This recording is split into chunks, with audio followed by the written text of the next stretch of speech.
he told his parents he wanted to get a better education and took himself out of high school and enrolled in this boarding school called Exeter, which is it's like a distance from home and leaving your whole group of friends to go to school far away.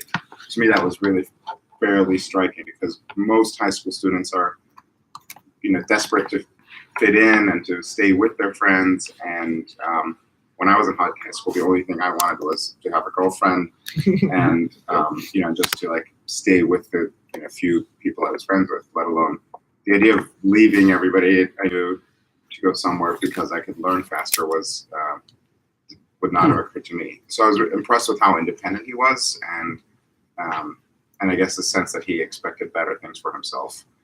To your other question about the movie, I feel like the movie it made him seem a little less,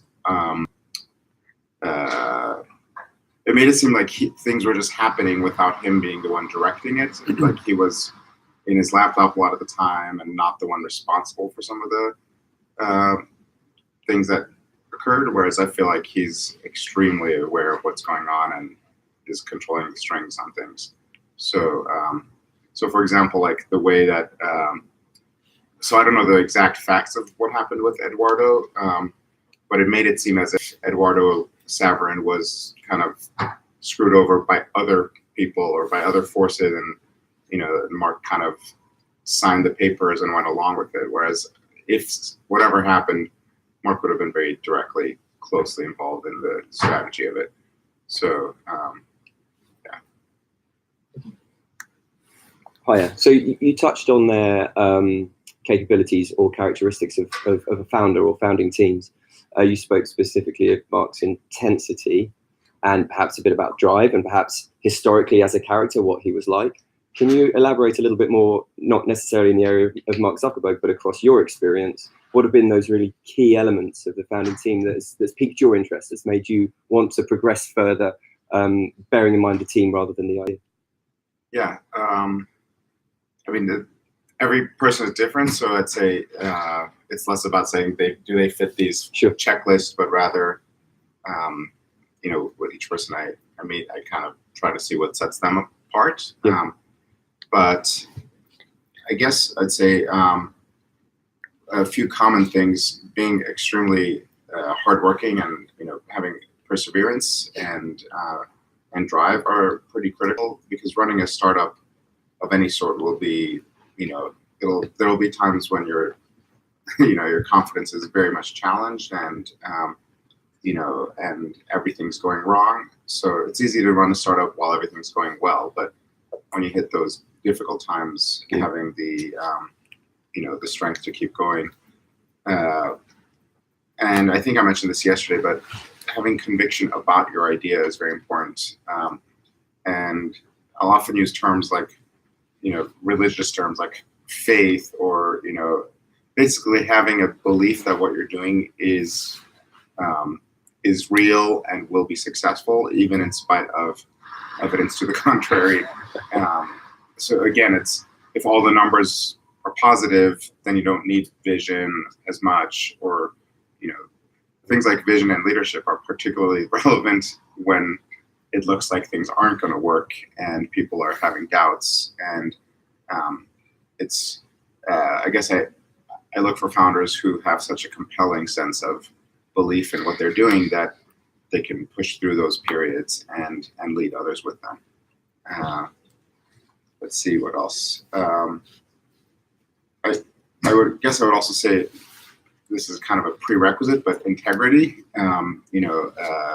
So this is a very difficult one to judge, because if someone is, lying to you, sometimes you might not be able to tell until later. But I guess I don't like founders who seem overly salesy, where they are,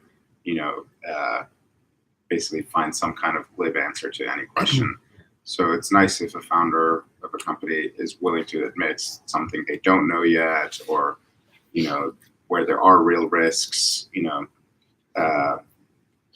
It's interesting. Even so, for example, if what you're doing is very unlikely to succeed, it's actually refreshing to acknowledge. Having vision doesn't mean being 100% sure that that there's no risk at all. You could say that this is extremely difficult. We may fail, but if we succeed, it's worth it. As opposed to, being delusional about, whether there's risk or not. Okay. So it's the difference between faith and blind faith. Yeah, I guess. Exactly. Cool. Thanks. I think you've been waiting for longer. Sorry. Okay. So following up from that, what kind of things do you expect founders to learn, and what would you teach them based on your experience in entrepreneurship? I don't know if there's a single answer to that question, but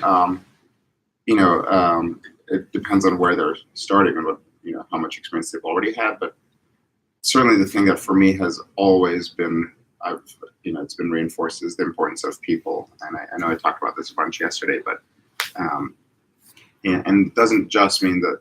Certainly, the employees you hire are super important. In particular, when you're really starting out, the first employees, the first 3, 4, 5 employees, those decisions of who the first 5 or 6 people you bring on will be probably more important than anything else, including your choice of business area almost. And if you have a really stellar group, the company can pivot or change or figure out how to succeed. And if not, it's much harder. But besides employees, it also applies to your investors. You should evaluate them based on the individual people, not based on whether the firm has a good brand name, or your law firm, your PR firm. There's all sorts of firms you might employ, and you might hear that, oh, this accounting firm has a well-established brand, therefore let's choose them. Whereas I would always evaluate the individual person that you're working with, and if they don't seem amazing, keep looking. So I don't know if that's helpful. No, definitely. Yeah. So one of the things I've noticed or experienced is one of the hardest parts of a startup is establishing a market and getting out there. So if you've got competitors, having a way to get to your market and being seen as a leader or get established. So in your experience, based on working with different startups, have you got any examples of firms that have really done a really good job of establishing the market and stepping out and making themselves known and getting their product out there? I think the most extreme case of a startup making its way through adversity is probably Airbnb that I can think of that is now successful. Those guys had a concept that was really quite crazy, I would say, initially. And it started from, I believe the starting point of Airbnb was that Brian and Joe didn't have enough money to pay for their own rent, so they opened their own place for people to stay in, and so it was just their own kind of home bed and breakfast, and they didn't even have an extra bed, so they called it air bed and breakfast. They had an inflatable bed. And then they created a website for others who want to open up their home, but they had almost no customers for the first year or so. It was minimal. Maybe it was in the tens of users, and then they were in credit card debt, and they just were running out of money. And so what they ended up doing, I think they had something like $30,000 in debt and no cash to continue, and no one wanted to invest in this company because it had, no evidence of success going for it.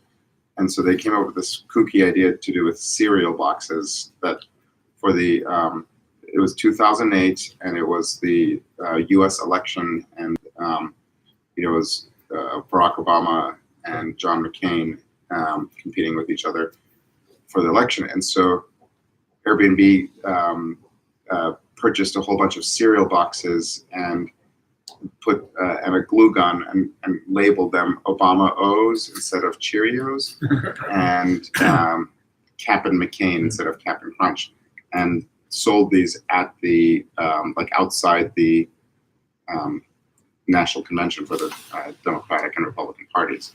And in like a weekend, they raised $40,000.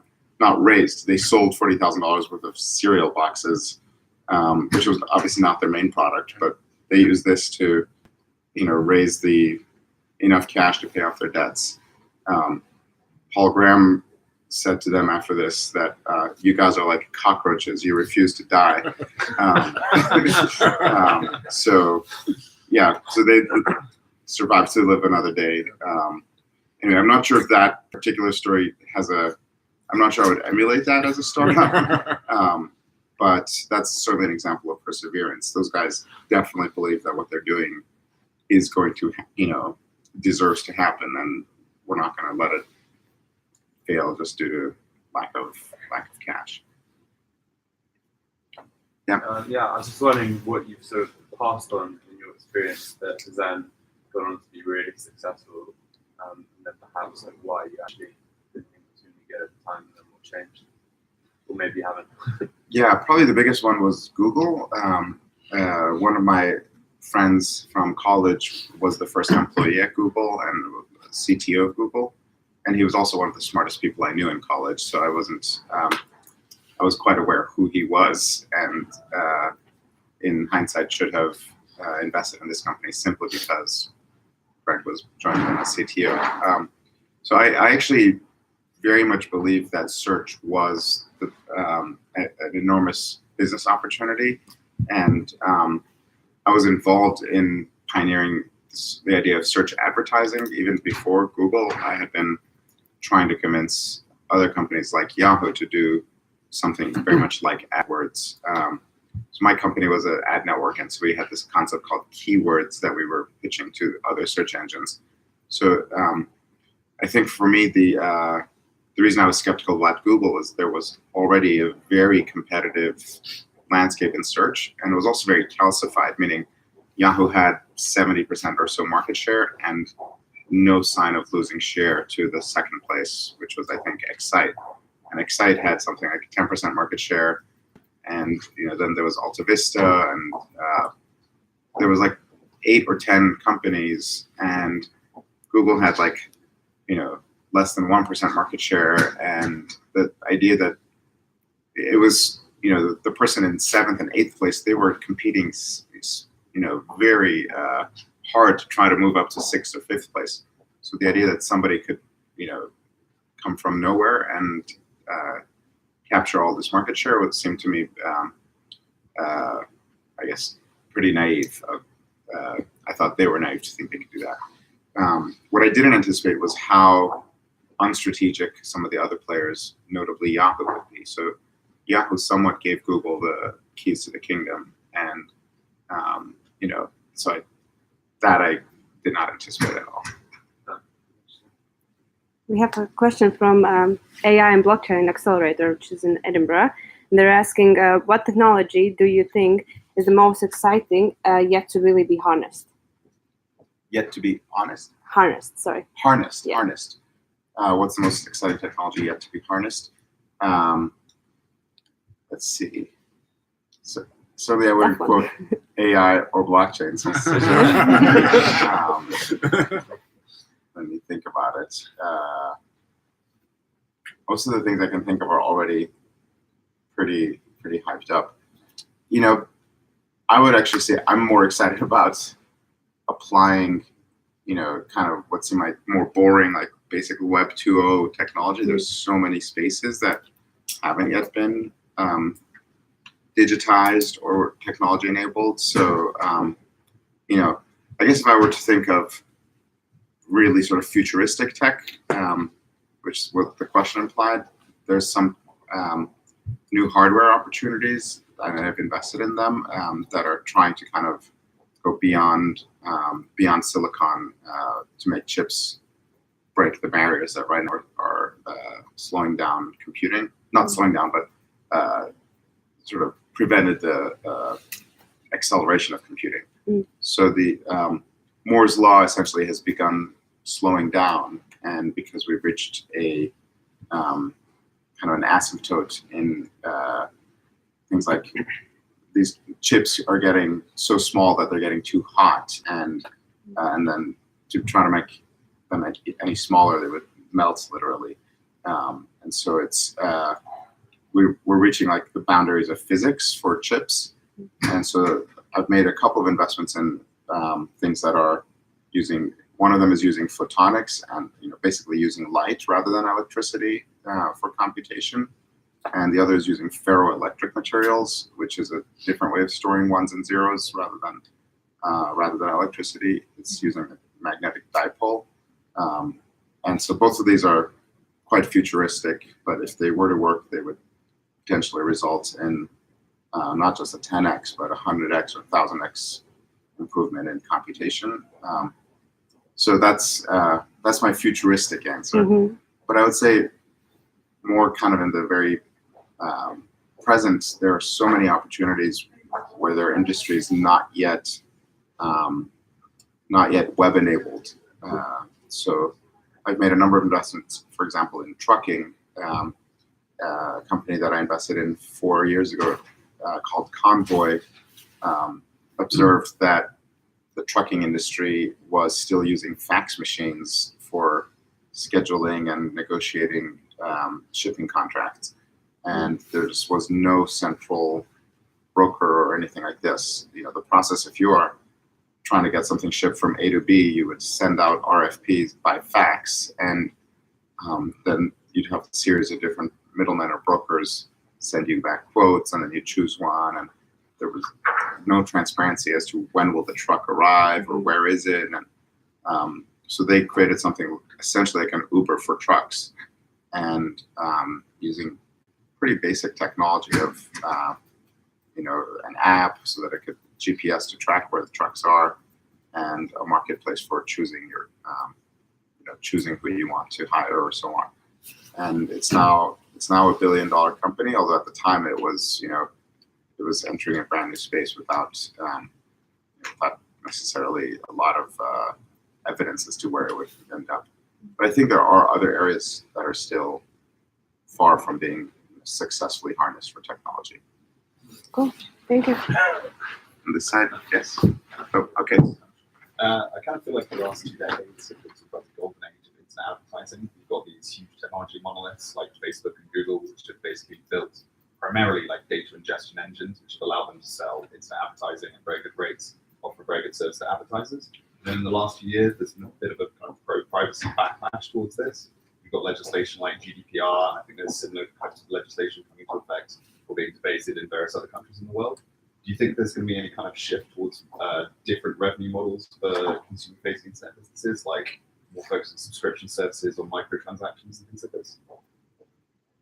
It's a great question. I don't know the answer for sure, but I will say I personally prefer models where the consumer pays directly.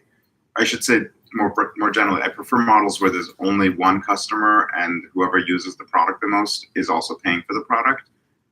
So having a two-sided model where, these are our users, but over here somebody else is the person paying the bill, it makes it more confusing. So advertising is a prime example of that, but there are other scenarios where people suggest where this is how we will build up traffic, but then we'll sell data. Selling data is another concept of how to monetize free users. I generally think if you've created something that people want to use, just make them want to use it so much that they are willing to pay for it. And before smartphones, smartphones and apps have also created the potential for transactions within the app, and so. Further microtransactions are also interesting, but even just within the app-based ecosystem, there's a model for people to pay $1 or so on, and there's a high cost in terms of the transaction fee that Apple might take, but it still is possible at least. So and part of why I like this idea of having the same people who use your product pay for it is it simplifies within your organization how much you have to keep track of. Your organization might be a one-person team when it's just yourself, if it's a solo founder, or 5 people, or it could be 100 people. And if you have 2 separate groups of customers, the free users and the advertisers, you end up having conflicts, and within a team have arguments as to who the priority is, and it gets messier. So, for example, I remember when Dropbox was deciding how to monetize. They could have chosen to make it ad supported or some other mechanism. And, thankfully they chose this freemium model where you get free storage up to a certain point, and then you pay. It just makes it simpler, because then all you need to do to make more money is just make sure that core service is really great, and try to find ways to get people to use more storage, and eventually they'll run out of storage and upgrade, or a percentage of them will upgrade. Was there a second question? Sorry, I've already forgotten. No, I think that was pretty much. Okay, thank you. Thanks. Yes. A bit of a curveball question. Have you ever come across successful founders who are not voracious readers? We don't read a lot. Who do not? Have you ever come any of the Silicon Valley top in the CEO and founder who doesn't read a lot? Founder? Is it possible? So I got a theory that you can't be successful without reading. So being sort of intensive, very intensive about learning and reading all the time. Is that true, or my hypothesis is wrong? Yeah, the question is, have I run into any very successful founders who are not voracious readers? I guess it depends what you mean by readers. So when I think of someone who's a significant reader, I often think of them reading like fiction. But you mean more like just curiosity too? Warren Buffett, Bill Gates style, Elon Musk, all of so everything I know from, I don't speak to them from what I follow blogs and everywhere. They all seem to be CEO types. Is that true? I think there are a few who are really famous ones who are also, voracious readers and will publicize. Bill Gates, as you just mentioned, Mark Zuckerberg, for at least a year, was posting what books he was reading. But to me, I would not have thought of that as a universal amongst founders. I think what I would say is curiosity, and then being obsessed with learning everything about their own space of whatever they're working on.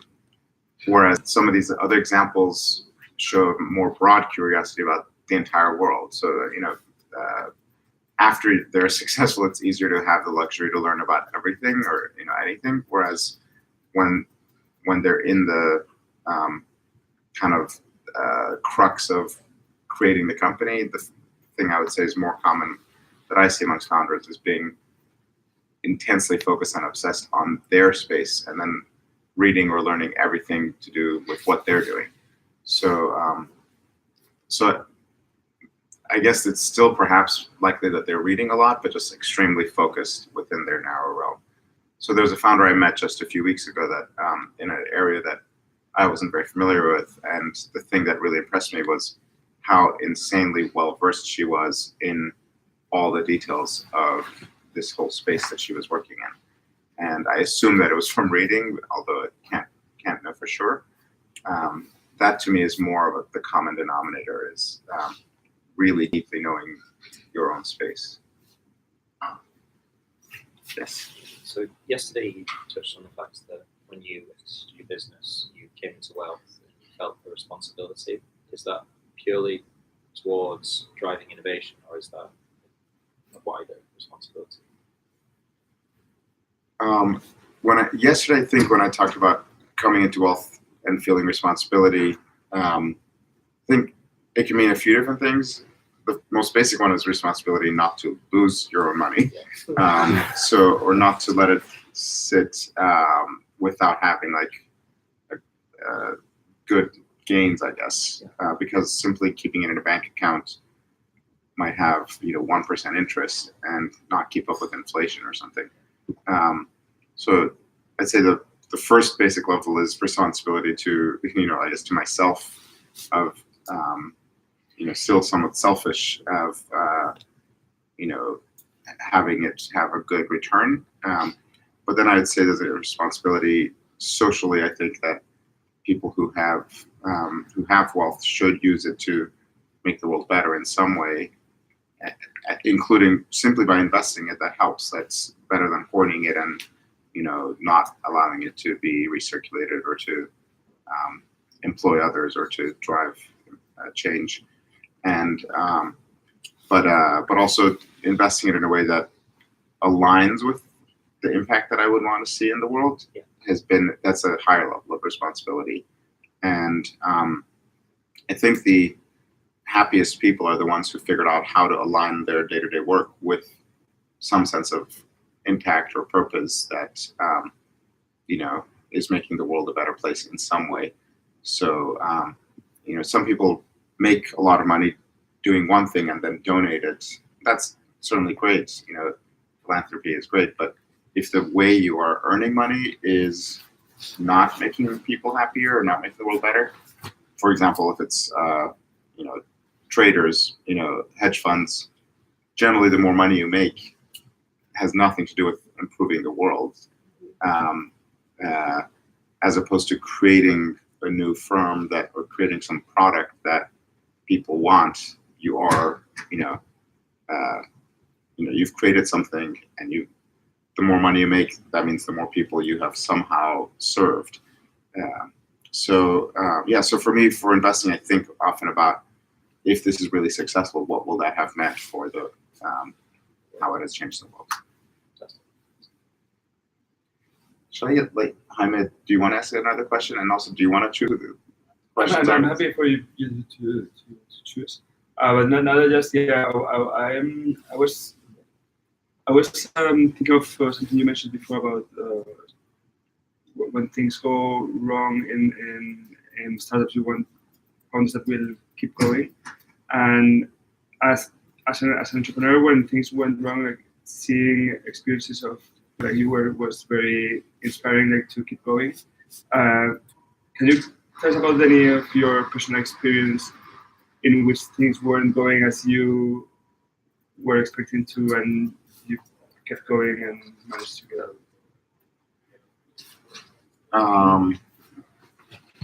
Let's see. I'm trying to think of some most extreme cases. My second startup really wasn't that successful. It was called I Like. It had many different lives, and at one point seemed like it would be very successful, but then ultimately was not the most financially successful. And trying to think of That's the one sold to MySpace. Yeah. So it wasn't so successful before being sold, or like it was like this and then like this. And in which point was it sold? Towards the both. There was a point at which it was probably the most popular music service on the internet. This was all before Spotify, and or certainly it was on a trajectory for that, because it was built on the Facebook platform, and the Facebook platform, I don't know if everyone even remembers the Facebook platform, but there was a period when it was a very vibrant and rapidly growing thing that people were adding apps in Facebook, and then it turned into kind of a terrible experience that people then were removing, and Facebook eventually kind of killed it. So because of our strong alignment with that platform, we had this enormous rapid growth where we grew to like 100 million users very rapidly, and then we still had those users, but we were increasingly losing abilities to serve them or to reach them, because Facebook was removing those capabilities from their platform. We, because of that, actually, we basically ended up finding different other ways to reach users, by building smartphone apps or desktop apps and so on. Well, it's still, I'd say, I'm not sure this story had a particularly happy ending, because we ultimately sold the company, but we weren't able to find a new path to really growing, significantly our user base. Our company had been so reliant on the Facebook platform that essentially the decline of that was essentially dragged us down with it. So that's Zynga.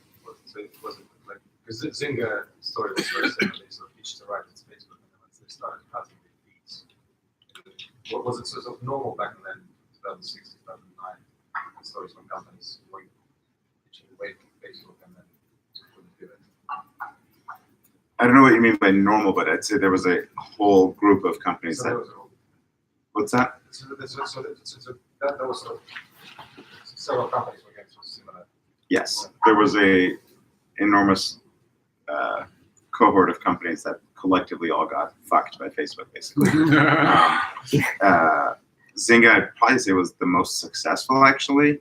Zynga took a very interesting approach of steering into the problem, I guess, meaning most of the other companies were, once they realized how unstable and unreliable the Facebook platform was, kind of tried to pivot away from it or find alternative things to rely on, like creating iPhone apps or so on. Whereas Zynga more strongly embraced Facebook, and for example, Zynga started spending a lot of money on Facebook on top of building their technology on Facebook, which was it's like doubling down on the bet. What was unique for Zynga was that they had a very high cash flow business. So there were other companies, mine and others that I can think of, that were trying to build long-term equity to either be ad supported or first build a lot of users and then later monetize. So we had a number of different paths to monetization, but we were first building our user base up. And but then once the platform started losing features, our ability to potentially monetize was kind of reduced. Zynga, because it was cash flowing, like one of their most popular businesses was an online poker game, and then other businesses they had would have a cash component in them. So they were somewhat, they weren't as long-term oriented. They were just basically whatever will cause short-term growth will generate cash flow. And so spending money on Facebook themselves, they were making money directly back within, same day, essentially. So, so they created this funny cycle where they were highly reliant on Facebook. It was the biggest risk in their business. But then they spent a lot of money on Facebook to increase their cash flow. And that made Facebook a little bit reliant on them because they were one of Facebook's largest sources of revenue. And so for a period of time, there was a codependence where Zynga was less screwed because they knew that Facebook needed them, sort of needed them. That didn't last very long because Facebook grew bigger and basically screwed them over too. In your case, when the downslope started, what went through your mind? Did you consider pivoting the product? Did you think like let's get out of here as soon as possible, or what were like the options that you were? So we, I would say, pivoted many times, but the way I'm saying that, I'm defining pivot not as completely ditching the business and doing a new business, but rather, smaller, slight direction changes. I've seen, the word pivot has been used more, to suggest a completely brand new business, like literally throw away your old idea and start a new business idea. I don't believe in doing that. I would say if that's what you're doing, shut down the business and launch a new company. But we kept it alive by making sort of smaller pivots to, we were more focused on one sub feature or sub area, and we would, try to more emphasize another area. Yeah. You've been waiting a bunch. Yeah, got a question from Oldham. So one of our companies is keen to understand what your views are, any suggestions you have on doing business in China. And if we can expand that question a little bit more, given that there's a trade war and China is pumping billions into the economy and trying to make it easier for foreigners to do business within that market, it'd be good to get your view on that. I don't know if you want to also talk about Uber's experience in China in relation to Didi. Yeah, so I have to confess, I don't know China that well, and I've generally throughout my career, when I get involved in things I don't know well, I don't do very well. So I've probably missed out on some great opportunities in China just because I am insecure about it. I don't understand enough about the market there. The sense I do have, which has caused me to be reluctant about China, is that the things that are highly successful end up in some way or another being capped or the government is so involved, and unless you're closely tied to government, I think your upside is limited. I've heard stories of people who've built an enormous business only to then later have the government find some way to take it away from them, or to take the upside away from them. With high-tech startups, it's such a the optionality of the very high outcome is such a big part of your expected value. With a smaller startup, with a small business, if you're looking for incremental growth, it's okay if you don't have the chance to make billions. But with startups are super high risk, high risk of complete failure. It's worth doing it if you have like a 1% chance of making billions. And I feel like the influence of the government there significantly reduces that possibility of making billions. It seemed to me Uber's experience was a little bit in the same realm, where essentially they were trying to compete in something where incumbent was advantaged by the government, and incumbent meaning the local player Didi. And so they sort of, I'd say, didn't have much hope. So they they invested a lot of money and eventually had to kind of retreat/settle, rather than successfully winning in that market. That's a follow-on question on the geography theme. I mean, we all know Silicon Valley is, or most of us believe Silicon Valley is ground zero.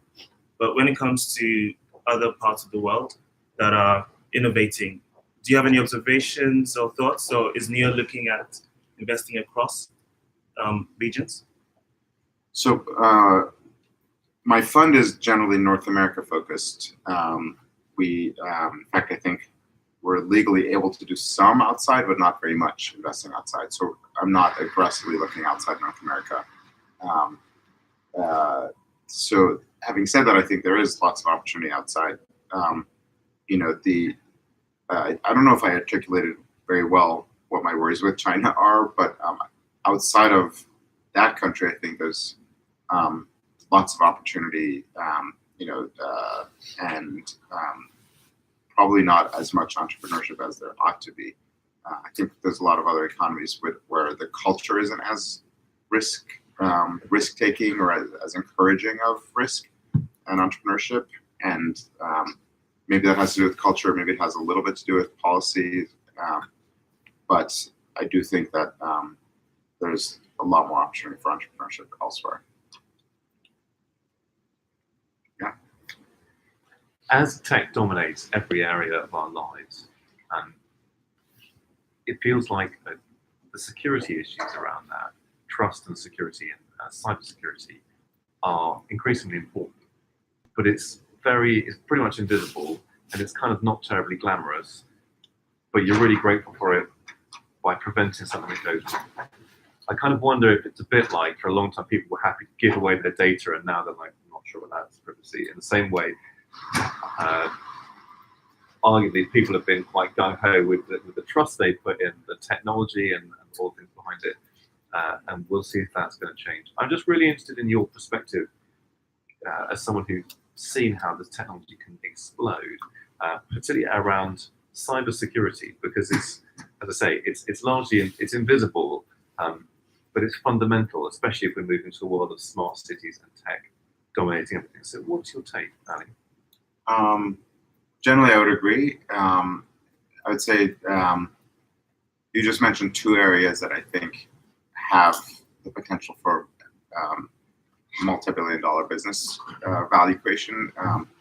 One is the realm of privacy/identity, and then and I would say it's not just keeping my data safe. It's also the convenience of not having to. One of the biggest pain in the necks is trying to remember 100 different passwords for different sites, and so it's not. So there was a time when it seemed like Facebook Connect would be the solution, and frankly, if Facebook had better stewardship of people's data and better trust, it would have been a successful solution. I think most people don't want to use Facebook Connect because they have good reason not to trust what's going to happen. But a workable way to not have to remember all the passwords, I think, would be a huge business. Google is also trying to do that. I mean, there's a few different efforts by the really big companies, although there might be a startup opportunity there.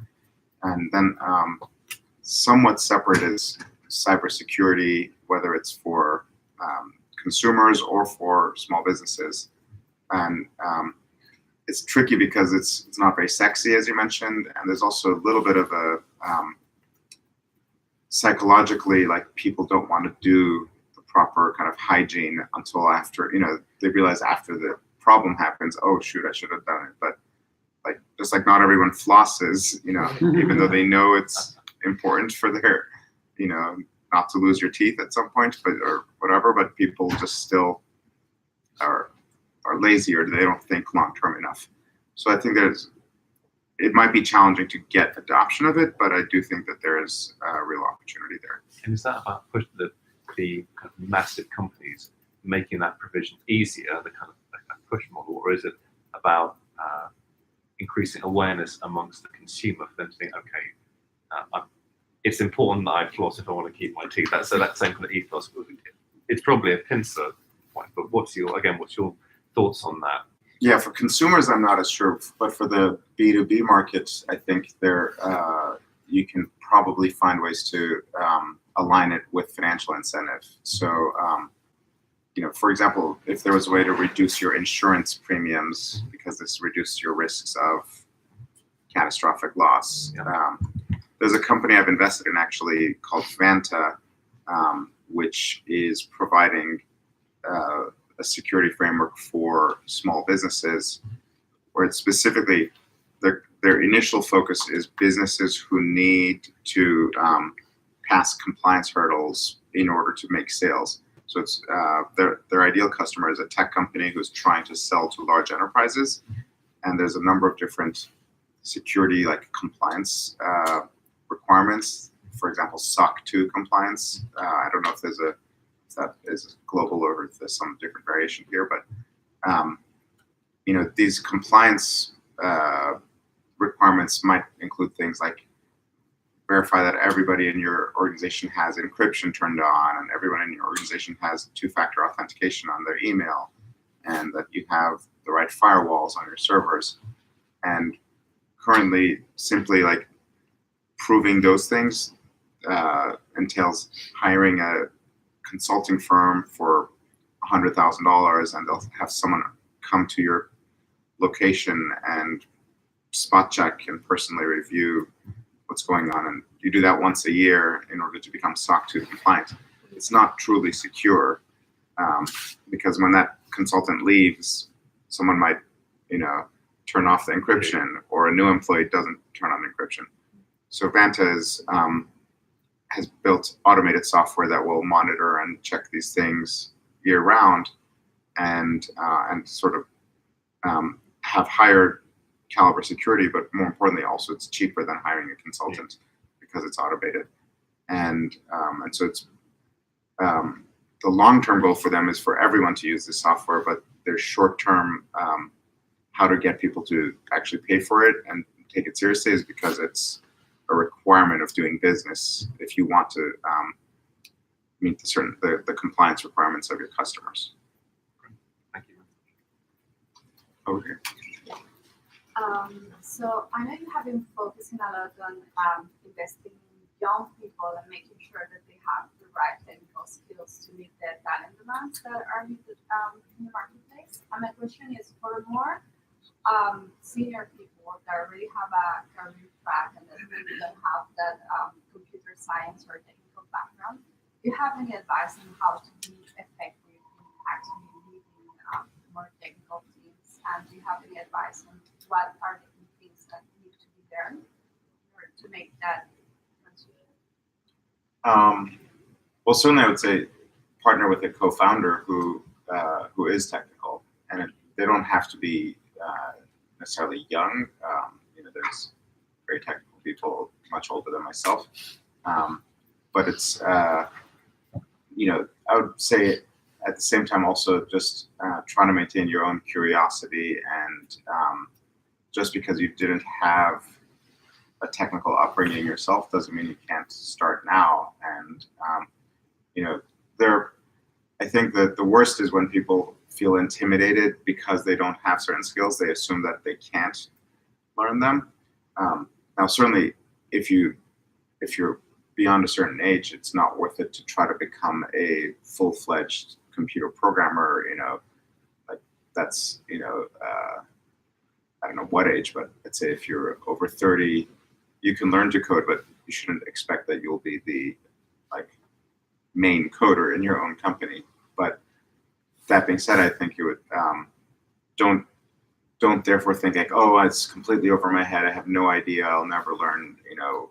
You can still at least learn the principles, learn to be able to speak about it, and you know, it's not just about coding. I think what's helpful with computer science is it's like a different approach to problems, and it's helpful for example, knowing how to break a complicated problem into smaller parts, and then you can tackle one part of it.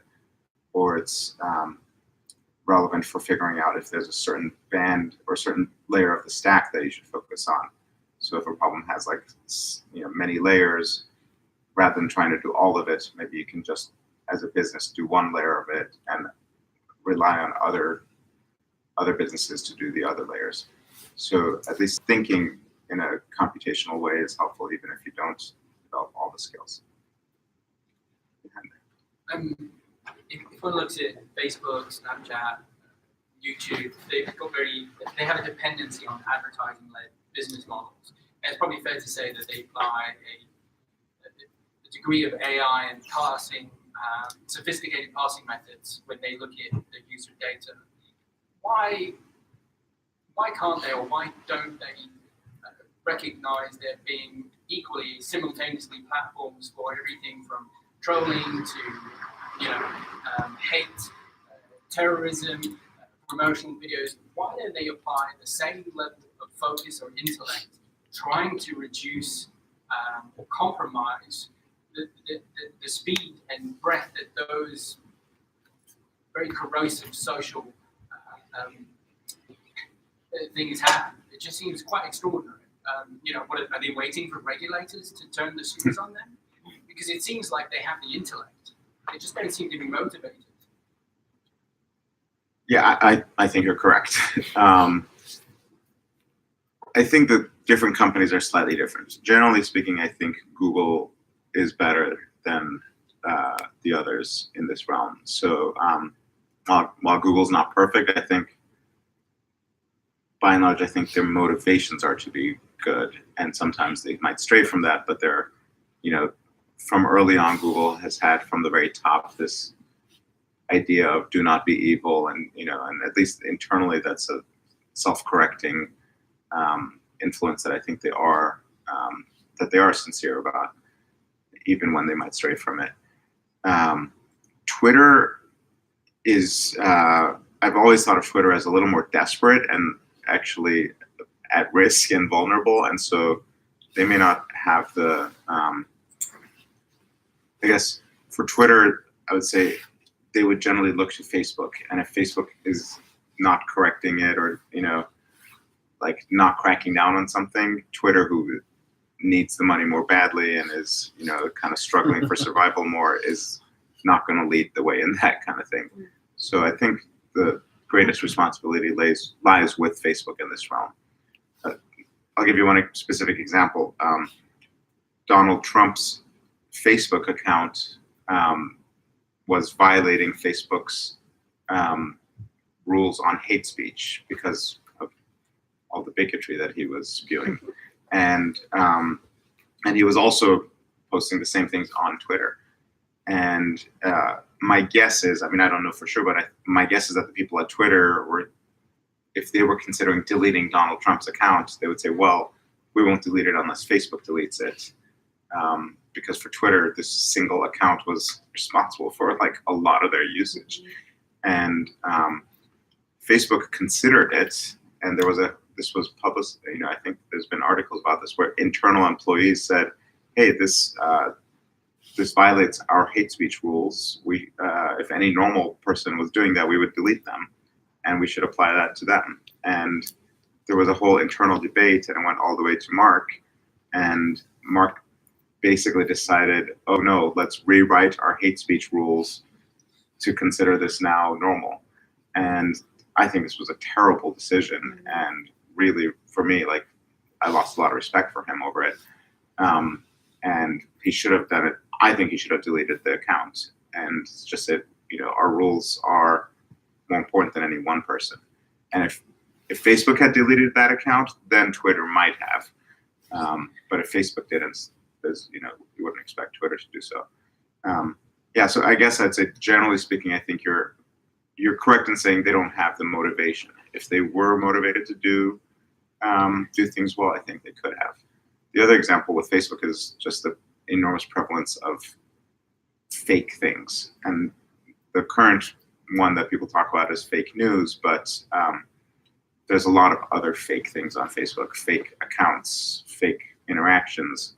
There's situations where you receive a notification that says your friend did X, Y, or Z to, engage you. And sometimes those are not true at all. And I think Facebook has generally had a mindset of, well, if it engages people and they come and spend more time, then it's okay, as long, even if it was for something that's just not true. And I think that's a kind of irresponsible sort of corporate point of view. That's very profit oriented or very mercenary, and it's a pretty unattractive aspect of Facebook. Okay, one last question. Yeah. Okay. If you had to gift 2 or 3 books to every founder you back, what would they be? Oh, I'm not a huge reader myself, so no. One, perhaps? There is one that I recommend highly, although it's pretty old. It's called Co-opetition, and the title doesn't. I don't like the title because most people hear that word, cooperation and competition, and they assume that they got the whole message from the one word, and I don't need to read it. I got it. But the book that title is not even the appropriate title. The book, I would say, explores the game theory of business in many, many different directions. So in terms of much more than just whether to compete or cooperate, it's a really good exploration of how you can change the game in various situations, or if you think you're in trouble, find ways to expand or into different territory or so on to win in the long run.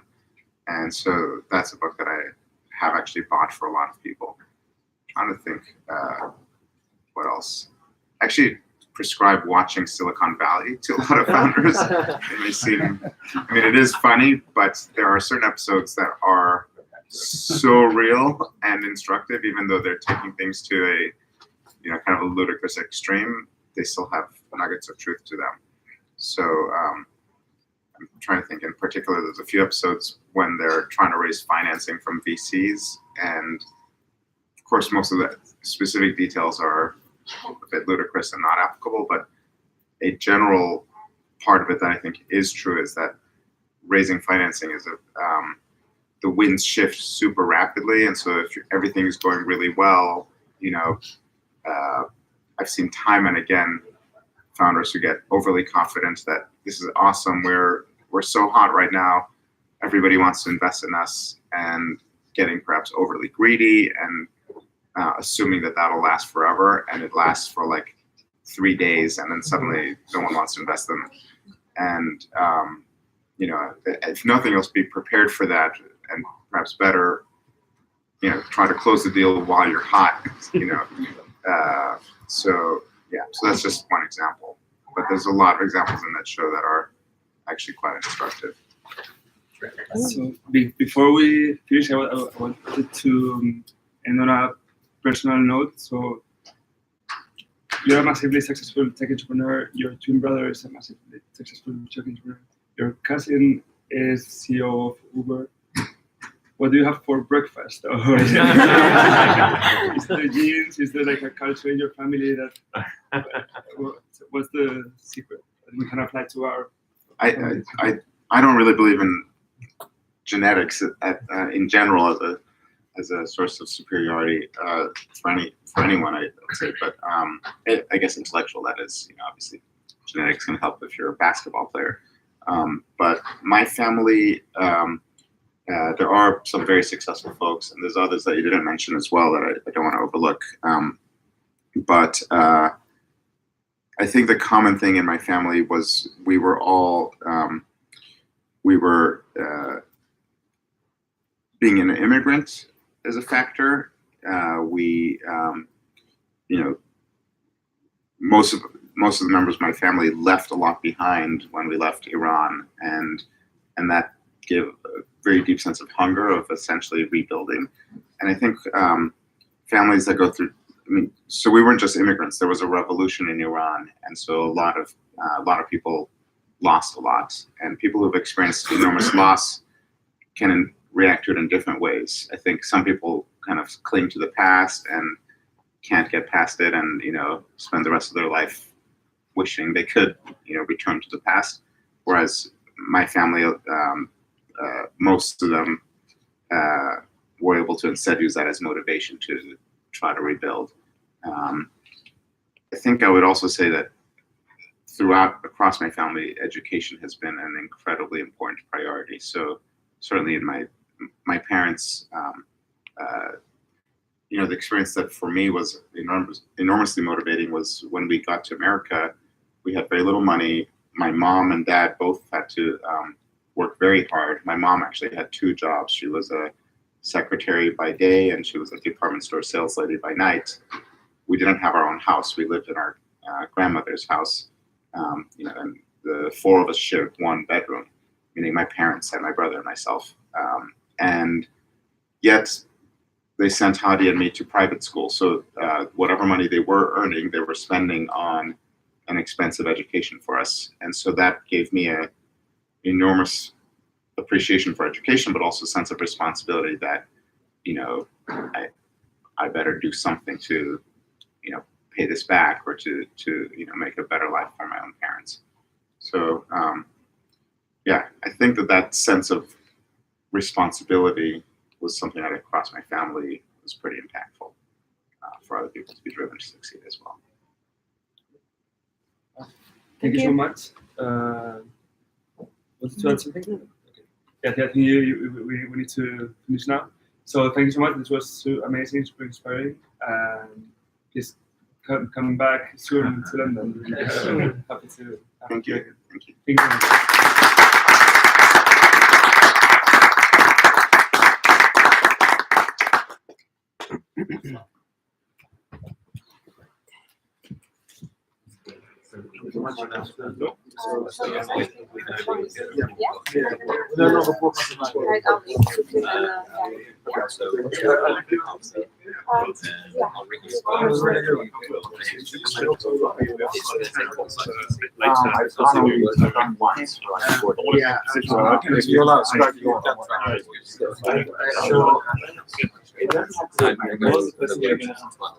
Right now, I may not. I think that even recognize never. I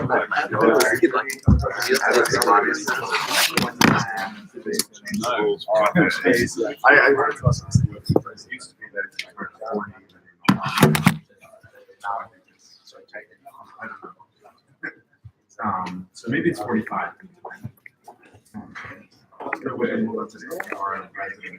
Permanent resident.